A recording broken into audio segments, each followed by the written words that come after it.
ईश्वर को मानने वाले अनेक बार ईश्वर के प्रति संशय करते देखे जाते हैं। ईश्वर को स्वीकार करते हुए भी जब धीरे धीरे विचारशील होते हैं, चिंतन करने लगते हैं, दूसरों की कुछ बातें सुनते हैं, आपस में बातें करते हैं, तो कुछ कुछ चीजें उनको ऐसी दिखने लग जाती हैं कि ये तो बात जमी नहीं, समझ में नहीं आई। ईश्वर है तो फिर ऐसा कैसे हो रहा है, ये प्रश्न खड़ा होता है। और जब वो व्याख्याएं ठीक नहीं हो पाती हैं तो जो दिख रहा होता है वो तो प्रत्यक्ष दिख ही रहा है, तो संदेह तो ईश्वर पे ही जाता है। ईश्वर के प्रति विश्वास कम हो जाता है। ईश्वर को मानना भी छोड़ सकते हैं, अथवा अन्य कोई ऐसा सिद्धांत या कोई चीज निकालेंगे जिससे कि जोड़ तोड़ के संगति का प्रयास करेंगे। उसमें फिर कुछ और गलत बातें भी जुड़ जाती हैं, कहीं ना कहीं फिर अड़चन होती रहती है। थोड़ा समझाएंगे फिर गड़बड़ होगी, फिर कुछ करेंगे फिर कुछ होगा। इसमें ईश्वर के द्वारा जो क्रियाएं कर्म किए जाते हैं उसका हमारे पर अधिक प्रभाव पड़ता है, वो विशेष रूप से हमारे कर्म फल के रूप में, और वो भी हमारे प्रति, मनुष्यों के प्रति जो व्यवस्थाएं हैं उसके बारे में हमारे को बहुत प्रश्न रहते हैं, विरुद्ध लगने लगता है। और चीजें तो फिर भी थोड़ी समझ ली, भाई ठीक है, पशुओं ने जैसा किया पहले, अब उन आत्माओं ने जैसा किया वैसा शरीर मिला हुआ है, ईश्वर ने ये बना दिया, ऐसा बना दिया। वहां बहुत अधिक नहीं प्रश्न उठते। अधिक प्रश्न, अधिक शंका तो मनुष्यों के बीच में होती है, क्योंकि जैसा हम ईश्वर को मानते हैं, समझते हैं, फिर देखते हैं कि यहां तो ऐसा हो रहा है, ये ऐसा था इसके साथ तो ऐसा हो गया, मैं ऐसा था मेरे साथ ऐसा हो गया। उसमें तालमेल नहीं दिखता है, विपरीत होता हुआ दिखता है। ईश्वर के प्रति अविश्वास करने वाली चीजों में ये सबसे अधिक है, ये सबसे अधिक समस्या खड़ी करती है, कर्म और कर्मफल को देख करके। अनेक व्यक्ति पूरे जीवन भर ईश्वर को मानते रहे, ईश्वर के बारे में उपदेश भी देना, समझाना, वो सब होते हुए भी बहुत अच्छा जीवन भी जिया, धार्मिक जीवन जिया, मेहनत से किया, सब अच्छा, अच्छे व्यक्ति जिनको अच्छे धार्मिक कहते हैं, ऐसा जीवन जीते हुए भी बड़ी अवस्था में एक कार दुर्घटना में पुत्र की मृत्यु हो गई अचानक, आकस्मिक। अब पुत्र का परिवार, कम अवस्था, तो कहा कि परमात्मा ने मेरे साथ में ऐसा कर दिया, मेरे बच्चे को बुला लिया, बच्चे को बीच में कर दिया। अब उनके सामने समस्या होगी, परिवार को कैसे पाले। किसी भी परिवार में युवा पुत्र चला जाए तो माता पिता को स्वाभाविक है बहुत दिक्कत होती है, बच्चों को, पुत्र वधू को, औरों को संभालना, देखना, कैसे क्या करे। और प्रिय पुत्र तो चला ही गया है, तो मन में भाव आता है कि मैं जिंदगी भर ये करता रहा, ईश्वर को मानता रहा, उपासना करता रहा, उसका प्रचार करता रहा, ईमानदारी से रहा, परमात्मा ने मेरे साथ ऐसा कर दिया, क्या फायदा है ऐसे परमात्मा को मानने का। कहीं आज तक मैं गलत तो नहीं मानता था, है ही नहीं परमात्मा और मैं मान रहा हूं। ऐसी ऐसी घटनाएं वास्तविक हैं, होती हैं, हो जाती हैं। क्यों उनके मन में ऐसा आया? हमारे समाज में ईश्वर को बहुत अच्छे ढंग से जो मानते हैं वो भी ऐसी ऐसी मान्यताएं हैं कि वो कहीं ना कहीं साथ में जुड़ी भी रहती हैं, इतनी व्यापक है। हमारे जीवन में हम कितनी बार ये वाक्य बोलते हैं, होता ही रहता है, भाई हमने तो किया, अब आगे तो परमात्मा की इच्छा। मैंने अपनी पढ़ाई की, अब कितने अंक आते हैं आगे, परमात्मा की इच्छा। नौकरी लगेगी, परमात्मा की इच्छा। हमने तो इलाज करा लिया, डॉक्टर को खर्चा भी कर दिया, अब जान बच जाए, ये भगवान की इच्छा। बोलते हैं, हर कोई बोलता है, पदे पदे बोलता है। अच्छा हो गया तो भी कहते हैं कि परमात्मा की बड़ी कृपा है, परमात्मा ने ये कर दिया। अब मान लो यात्रा चल रही है, यात्रा ठीक हो गई तो परमात्मा की कृपा से यात्रा सफल हुई, और दुर्घटना हो गई तो तब क्या बोलेंगे?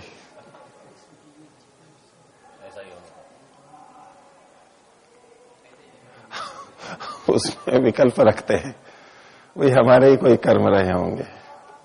या तो ये मान लेंगे परमात्मा पे तो दोष दे नहीं सकते, हाँ कुछ दे सकते हैं। जैसे कि मैं एक उदाहरण बता रहा हूं, पुत्र का देहांत हो गया, परमात्मा ने मेरे साथ ऐसा कर दिया, मेरे बेटे को छीन लिया। हम कहते भी हैं कि परमात्मा की जब इच्छा होगी बुला लेगा, जब तक परमात्मा की इच्छा है तब तक जी रहे। हर कोई बोलता है, हर कोई बोलता है, इतना व्यापक है ये। तो जब हम हर चीज में परमात्मा को नाम लेते हैं तो स्वाभाविक है विपरीत होगा तो भी परमात्मा को लाएंगे हम, या तो थोड़ा बहुत कर देते हैं भाई हमारे कर्म है, फिर उसको दिख रहा है कि मेरे तो कर्म ऐसे थे ही नहीं, फिर भी मेरे साथ हो गया, फिर भी कुछ कहते हैं भाई पिछले कोई होंगे ये करके। अर्थात इसके पीछे हमारा भाव क्या रहता है, जो कुछ भी हमारे साथ में हो रहा है वो परमात्मा के द्वारा हो रहा है। मूल में वो बात है, तभी तो ये बातें बोल सकता है कोई व्यक्ति। जितना सुख दुख, सुख साधन आदि दुख साधन मिल रहे हैं वो परमात्मा के द्वारा मिल रहे हैं, क्योंकि वही न्यायाधीश है, वही सब कुछ करता है। ये एक बात केवल इतनी व्यापक है कि इसके रूप अलग अलग हैं। हम बहुत चीजें बोलते रहते हैं, अंदर ये बात रहती है कि जो कुछ भी जिसको भी मिलता है वो उसके कर्मों के अनुसार मिलता है। यानी वो जो कुछ भी मिलता है वो हमारे ही कर्मों का फल है। ये एक बात अंदर रहती है, उसी से ये सारा प्रकटीकरण होता है। ठीक है, अब आगे तो परमात्मा की इच्छा। लेकिन सब जने विपत्ति काल में ये नहीं कहते भाई मेरे कर्म रहे होंगे कुछ न कुछ, तो उधर कर्म रहे तो जब अच्छा हुआ तब तो हम ये नहीं बोलते कि भाई मेरे कर्म रहे होंगे, तब हम परमात्मा पे करते हैं। परमात्मा भी कारण है, उसका निषेध नहीं है। अच्छे और बुरे दोनों में भी परमात्मा का कारण हो सकता है, लेकिन जो कारण है जितना है उतना ही तो मानना चाहिए हमारे को। हम उसको पूरा मानने लगते हैं तो ये समस्याएं आएंगी, कभी ना कभी खटकेगी वो बात। जो गलत बात मान रखी है और प्रत्यक्ष से हमारा तालमेल नहीं बन रहा है, उन बातों का सामंजस्य नहीं बन रहा है, देख कुछ रहे हैं मान कुछ रहे हैं, तो विरोध को कब तक आप टालेंगे? किसी को जल्दी, किसी को बाद में। जागरूक होगा तो जल्दी आ जाएगा, नहीं होगा टालता रहेगा तो मन से खेल करता रहेगा तो देर तक हो सकता है, जिंदगी भर भी ना हो, लेकिन फिर भी मन में बात आ जाती है। कई बार बोलते रहते हैं लेकिन मन में तो वैसा रहता है। तो कर्म फल को ये समझने की बात है, बहुत महत्वपूर्ण बात है, छोटी सी है, लेकिन पिछले दिनों भी जो मैं आपके सामने बोल रहा था कि हमें जो कुछ भी मिलता है वो सारा का सारा हमारे कर्मों का फल नहीं होता। क्यों नहीं होता? क्योंकि दूसरे भी अपनी स्वतंत्रता से हमें देते हैं और हम भी देते हैं और ले भी लेते हैं। सुख दुख दोनों एक दूसरे को बाधा पीड़ा पहुंचाते रहते हैं, होता ही है। क्योंकि मनुष्य की कर्म करने की स्वतंत्रता है, और वो स्वतंत्रता परमात्मा ने ही दी है हमारे को, उसकी व्यवस्था है। और कर्म की स्वतंत्रता है तो बाकी सबको हम परमात्मा की कठपुतली नहीं मान सकते कि दूसरे ने हमारा अपमान किया वो भी परमात्मा ने ही करवाया होगा, क्योंकि मेरा यदि पाप नहीं होता तो मेरा अपमान कैसे होता। किसी पे झूठा आरोप भी लग जाता है ना, कभी पकड़ा जाता है कोई हत्या के में, डकैती के में, चोरी में और किसी अपराध में, तो भी ऐसी ऐसी कहानियां कर रखी हैं कि अभी तो नहीं किया लेकिन इसने जरूर पीछे कुछ ना कुछ किया होगा इसलिए ये हुआ है। तो इतना अटल मानते हैं कि जो कुछ भी हो रहा है वो परमात्मा की व्यवस्था से ही हो रहा है, नहीं तो होता नहीं। हो कैसे सकता है? न्यायकारी सर्वशक्तिमान परमात्मा के रहते हमारे साथ अन्याय हो कैसे सकता है? एक अंश में ये बात बिल्कुल ठीक है कि परमात्मा के रहते हमारे साथ अन्याय नहीं होगा, अंततः अन्याय नहीं होगा अंतिम रूप से, लेकिन नीचे तो हो सकता है, प्रारंभ में तो अन्याय हो सकता है। यदि सब कुछ वैसे ही हो रहा है तो फिर सब कठपुतली है। कोई भी हमारे को जो सुख देता है, दुख देता है, वो हमारे कर्मों के अनुसार है। हम क्यों उनको गलत मानते हैं और क्यों उनको सही मानते हैं? वो तो कठपुतली की तरह कर रहे हैं। फिर तो कोई कर्मफल व्यवस्था नहीं है, प्रत्यक्ष से भी विरोध आएगा, फिर तो कठपुतली की तरह सब कुछ चल रहा है। और यदि कठपुतली की तरह ही चल रहा है, परमात्मा ही दूसरों से ऐसा करवा रहा है कि हमें वो सुख दुख मिल रहे हैं, तो हमने जिन कर्मों का फल आज भोगने के लिए कहा जा रहा है कि भाई ये हमारे कर्मों का फल है, वो कर्म हमने कब किए थे? जब हमारे कर्म की स्वतंत्रता ही नहीं है। मान लो पीछे हमने किए थे कुछ कर्म, क्या किया होगा पिछला कर्म? मान लो कोई पाप कर्म किया, किसी को कष्ट दिया, किसी जानवर को मारा, तो वो भी तो उसके कर्मों का फल रहा होगा, इसीलिए तो हमने मारा। वहां भी फिर यही सोचे ना, अगर लगाना है तो सब जगह लगाना पड़ेगा कि आज हमें जो कष्ट दे रहा है कोई व्यक्ति, हम ये माने कि ये हमारे ही कर्मों का फल है और परमात्मा की व्यवस्था से वो हमें दे रहा है। तो हमारे किसी कर्म का फल दे रहा है वो पिछले किसी कर्म का। अच्छा, वो कर्म भी हमने किसी को कष्ट दिया होगा, वो क्यों दिया था हमने उस दूसरे व्यक्ति को कष्ट? क्योंकि उसका कोई कर्म था जिसके लिए हमने किया था। तो अच्छा, उसका कर्म था और हम ईश्वर की व्यवस्था से हमने उसको दंड दिया, कोई दुख दिया, तो हमारा क्या दोष है जिसका आज हम भुगत रहे हैं? और आज जो हमें कष्ट दे रहा है, जो हमें आज कष्ट दे रहा है, हम कहते हैं गलत कर रहा है, वो तो ईश्वर की व्यवस्था से कर रहा है।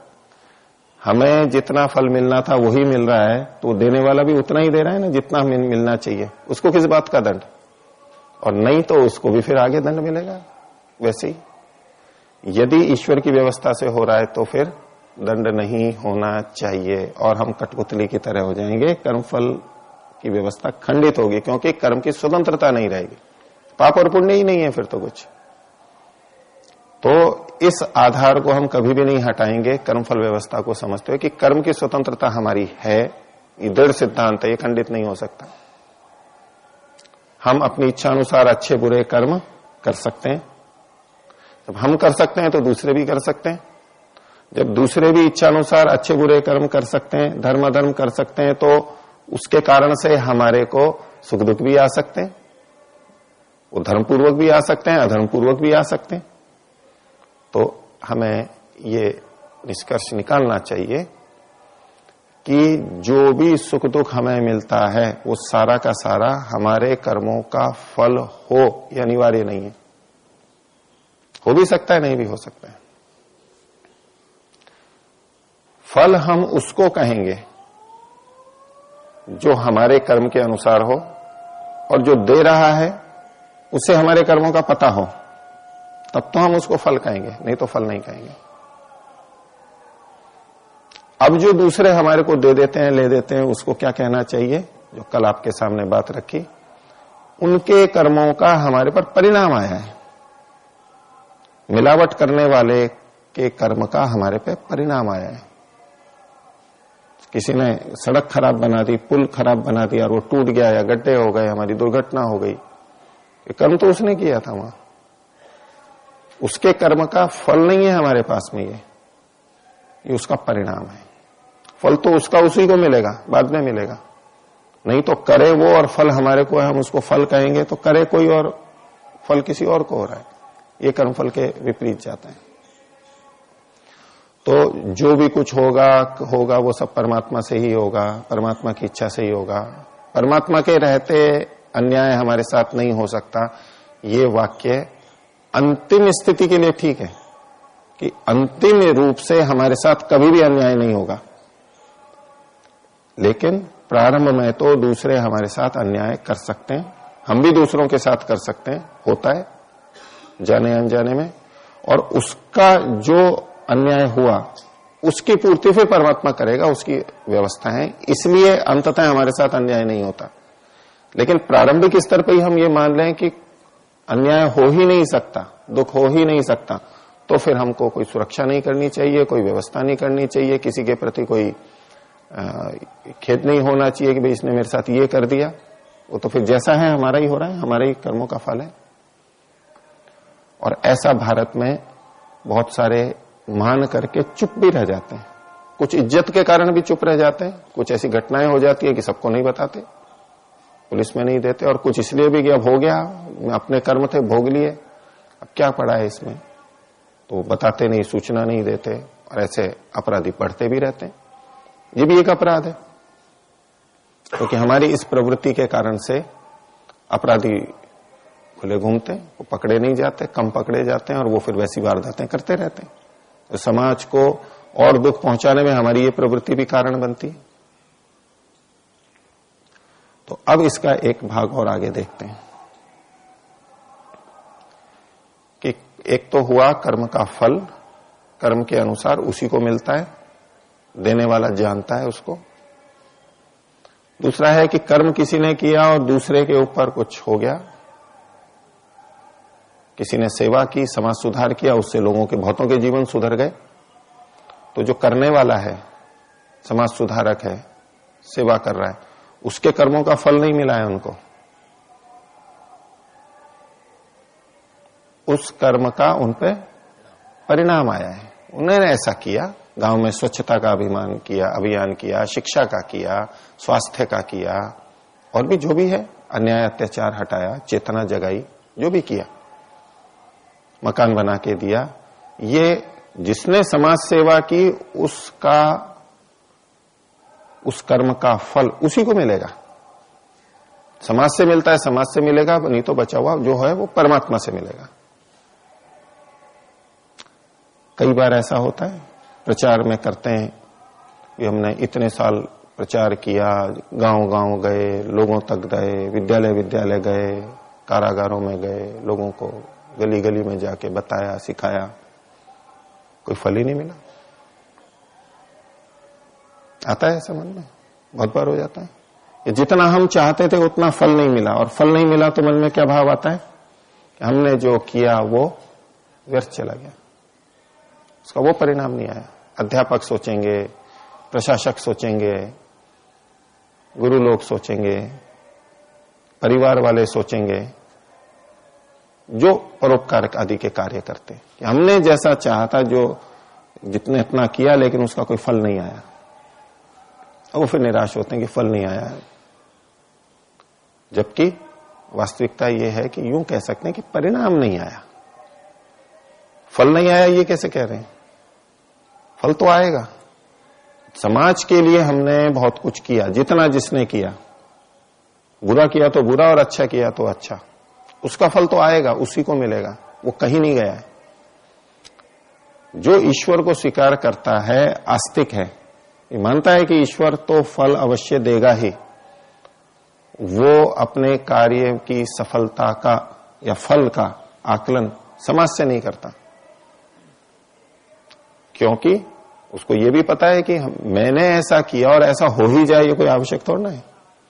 वो भी स्वतंत्र व्यक्ति हैं, सब कर्म में स्वतंत्र हैं, सुने न सुने, करें न करें, उनकी अपनी मजबूरी है, उन पर अपने दबाव हैं, तनाव हैं, उनकी अपनी परिस्थितियां हैं, उनको और भी दूसरे कुछ बताने वाले हैं। वहां होता ही नहीं होता, ये सोच करके चलना कि वहां होगा ही और मेरे करने से हो जाएगा, ये अपने आप में एक गलत बात है, मिथ्या है, भ्रांति है।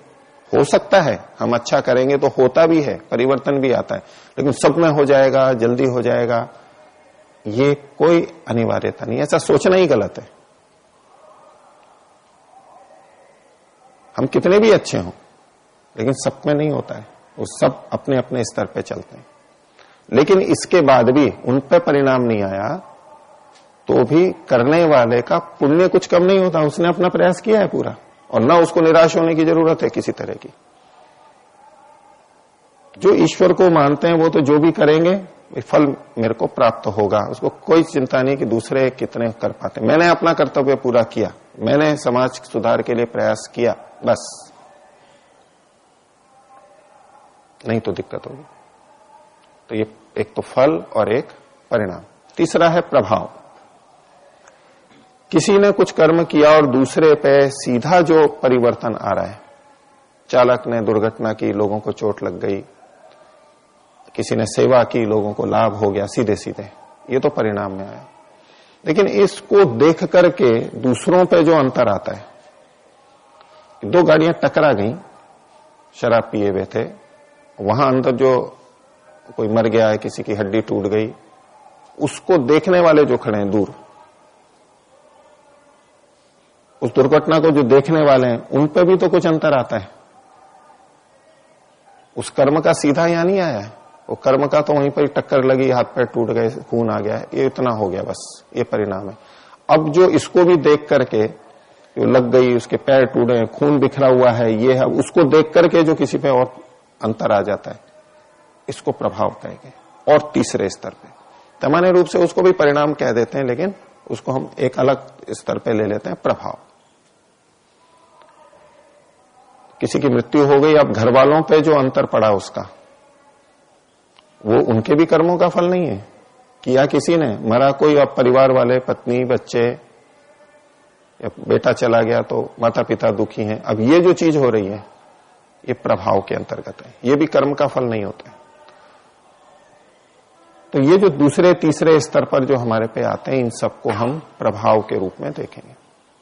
और इन परिणाम और प्रभावों में हमारा अपना भी योगदान रहता है कि एक घटना देखी हमने, कोई रेल से कट गया, उसको देख करके एक बहुत दुखी हो गया, एक मूर्छित हो गया, एक का कई दिन मन खराब रहा, भोजन में इच्छा नहीं की, भयभीत हो गया, हमेशा के लिए आघात लग गया।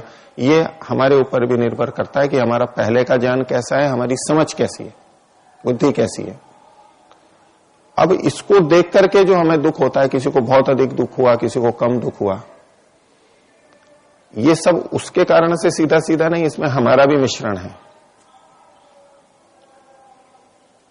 तो किसी का देहांत हो गया, पति का, परिवार में जो कोई दिक्कत हुई है, अब जो बाधाएं हो रही हैं उतना तो माना जाएगा कि इसका वास्तविक है, लेकिन वो ज्यादा दुखी होते हैं तो वो अपनी कल्पना से, अविद्या से दुखी होते हैं, उसकी पूर्ति, उसका न्याय नहीं होता है। परमात्मा की तरफ से जो पूर्ति होती है, क्षतिपूर्ति होती है, वो वास्तविक जितनी है उतनी ही होती है, जितना होना है उतना ही होना है। हम कल्पना से अधिक दुखी हो गए, दुगने चौगने, उसकी पूर्ति की बात नहीं होती है। और कोई कम दुखी हुआ तो उसकी पूर्ति कम होगी, ऐसा भी नहीं है, वो तो बराबर होगी। तो अब इस दृष्टि से हम जब संसार में देखेंगे तो बहुत सारी घटनाओं को देख करके हमें ये सोचना होगा कि ये कर्म का फल है या कर्म का परिणाम है या कर्म का प्रभाव है। तो बहुत सारी चीजें हम परिणाम और प्रभाव में डाल देंगे और अब ये नहीं कहेंगे किसी को कि भाई ये हुआ तो ये कर्मों में ही ऐसा लिखा हुआ था, मेरे कर्म ही ऐसे थे। और जब हम उसको परिणाम और प्रभाव मानेंगे तो अब हमारे पास बाध्यता नहीं है। कर्मफल होगा तो हम बाध्य हो जाएंगे, सोचेंगे तो मिलना ही था, हम उसको यूं का यूं स्वीकार कर लेंगे। जब हम परिणाम और प्रभाव मानते हैं तो अब उसको हम रोकने का प्रयास करेंगे, ये गलत है, इसको रोकना है। और इतना विश्वास अवश्य रखेंगे कि जो परिणाम प्रभाव में वास्तविक हमारी हानि हुई है उसकी पूर्ति परमात्मा की तरफ से होगी। और यही बात अन्य लाभकारी चीजों में भी है कि किसी ने हमारे को रिश्वत दे दी या हम कहीं जा रहे हैं और हमारे को कोई चीज मिल गई, खजाना मिल गया, ऐसे ही तो हम प्राय सोच लेते हैं कि यह मेरे कर्मों का फल है, संयोग से है, हमारे को मिल गया, दूसरे को मिल सकता था। लेकिन यदि हमने उसको भोग किया है, हमारी मेहनत का नहीं और हमने भोगा है, चाहे रिश्वत से लिया या और किसी तरह से लिया, चोरी करके लिया, तो हमने भोगा है तो हमारा कर्माशय घट जाएगा, उसके अंदर उतना घट जाएगा और दंड भी मिलेगा हमारे को। और दुख मिला है तो जितना उचित है उतना दुख की पूर्ति हो जाएगी, या तो कर्माशय क्षीण हो जाएगा, हमारा कम हो जाएगा, वो भी न्याय है, और नहीं तो उसकी पूर्ति होगी, कोई दूसरी चीजें हमारे को प्राप्त होंगी। ये कर्मफल के संदर्भ में हमारे को ये कुछ बातें समझनी होती हैं। आप में से किन्हीं को अभी कुछ पूछना हो तो पूछ सकते हैं। नहीं तो मैं आगे के प्रश्न लेता हूं आपके, फिर कर्मफल के बारे में आपको कुछ पूछना हो तो पूछ सकते हैं। आप लोग लिख करके दीजिए, मैं उसको और विषय को ले लूंगा। तो इनके प्रश्न ले लेता हूं मैं अभी। ब्रह्मचारी परमवीर जी का प्रश्न है, इस जन्म में पिछले जन्म के संस्कार कैसे आते हैं? ये कहा ही जाता है पिछले जन्म के संस्कार आते हैं। तो संस्कार तो चित्त में होते हैं, और जब पिछले जन्म में शरीर छूटा था तब तो केवल आत्मा शेष था। शरीर और आत्मा के अंतःकरण, मन, बुद्धि, चित्त, अहंकार सभी नष्ट हो गए थे। तब चित्त में उपस्थित सभी संस्कार भी नष्ट हो जाने चाहिए। जैसे किसी कंप्यूटर के नष्ट हो जाने से उसमें उपस्थित सभी जानकारियां नष्ट हो जाती हैं। तो संस्कार मन में, चित्त में रहते हैं और चित्त पिछले जन्म में ही शरीर के साथ में छूट गया, ऐसा मान के इन्होंने लिखा है। तो वो चित्त छूटता नहीं है। एक ये स्थूल शरीर है और एक सूक्ष्म शरीर है। सूक्ष्म शरीर में जो चित्त है, मन है, अंतःकरण है, उसमें सारे संस्कार रहते हैं और वो आत्मा के साथ साथ चलता है आगे, आत्मा के साथ आगे चलता है। इसलिए वो संस्कार नष्ट नहीं होते, वो चलते ही रहते हैं। शरीर नष्ट होता है, मन, बुद्धि, ये जो स्थूल गोलक हैं, जो दिमाग हमारे कहते हैं, ब्रेन कहते हैं, ये तो गोलक है, ये तो यहीं रह जाता है। लेकिन जो सूक्ष्म शरीर है उसमें संस्कार हमारे आत्मा के साथ साथ चलते हैं, वो अगले जन्म में, जन्म जन्मों में जाते रहते हैं। इसलिए इनका जो प्रश्न है कि संस्कार कैसे आते हैं, तो वो चित्त के साथ ही, अंतःकरण के साथ साथ हमारे पास आत्मा के साथ चलते रहते हैं और वही जन्म जन्मांतर में जाते रहते हैं। इन्हीं का अगला प्रश्न है कि ईश्वर ने जिस प्रकार सत्वर स्तंभ के संयोग से अनेक लोक लोकांतरों और पृथ्वी को बनाया, उसी प्रकार मनुष्यों और अन्य प्राणियों को भी सीधे सीधे क्यों नहीं बनाया। सत्वर स्तंभ 3 कण माने जाते हैं प्रकृति के दर्शनों के अनुसार, तो उसी से ये चीजें बनाई हैं। तो उससे कुछ और बनाया, महतत्व, बुद्धि तत्व, अहंकार, इंद्रियां, कर्मेंद्रिय, ज्ञानेन्द्रिय, मन, महाभूत, ये सब बनाए। तो उन सत्वर स्तंभ से सीधे ही शरीर क्यों नहीं बना दिया? क्योंकि सीधे बनता ही नहीं है। अगर सत्वर स्तंभ का संयोगी मात्र होता सीधे सीधे, तो ये शरीर, हमारा शरीर ऐसा नहीं रहता। सत्वर स्तंभ की छोड़ दीजिए, सीधे परमाणुओं से भी हमारा शरीर नहीं बनाया। हम यूं कहें हमारा शरीर किससे बना है, तो उसकी मूलभूत इकाई हम कोशिका ही कहेंगे। हालांकि कोशिका में भी बहुत सारी चीजें हैं और उसके पीछे भी अंदर जाएंगे तो अणु भी मिलेंगे और परमाणु भी मिलेंगे, वो सब है। और अंत में जाओ सत्वर स्तंभ, सब कुछ होगा। लेकिन इकाई क्या कही जाती है? कोशिका कही जाती है। मांसपेशियां हैं, हड्डियां हैं, वो भी अलग अलग हैं। तो शरीर बनता ही ऐसे है। तो वो तो प्रकृति की भी वैसी व्यवस्था है। परमात्मा सीधे सत्वर स्तंभ को यूं इकट्ठा कर देता, उसका समूह होता, वो हमारे काम का नहीं था। उससे और चीजें बननी चाहिए थी, तो वो सब बनती हैं व्यवस्था से, बनती सत्वर स्तंभ से ही है। सीधे बनाने की कोई आवश्यकता ही नहीं है उस प्रक्रिया से, उसमें कोई उसको प्रयत्न नहीं, विशेष नहीं होता, वो यथावत बनती ही रहती हैं, तभी हम उपयोग कर पाते हैं। तो आगे इनका प्रश्न है, मनुष्यों और प्राणियों को पृथ्वी माता के गर्भ से ही जन्म क्यों दिया? तो वहां पर यही थी, इसी रूप में था। जहां जो अनुकूलता है सृष्टि के प्रारंभ में, वहां उसी तरह से परमात्मा ने जन्म दिया है। कुछ न कुछ व्यवस्था तो हमें माननी पड़ेगी।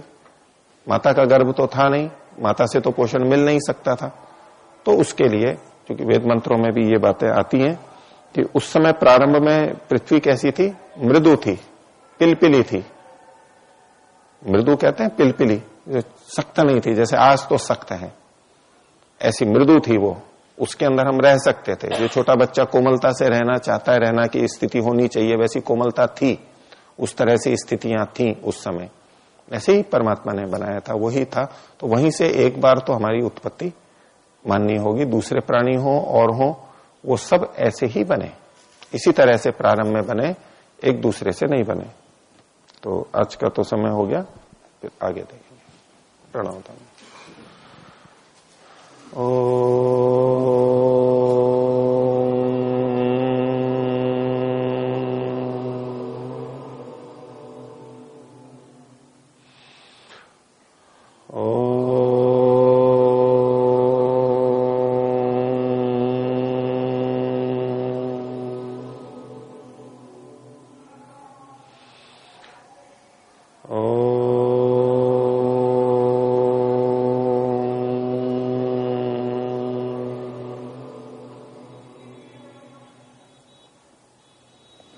सभी को सफल अभिवादन। ओम शांति।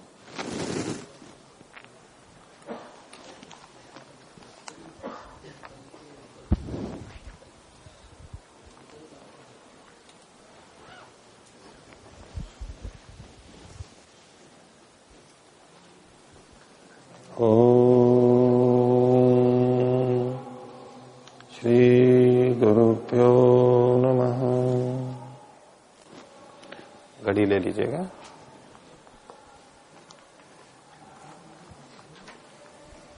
धन्यवाद।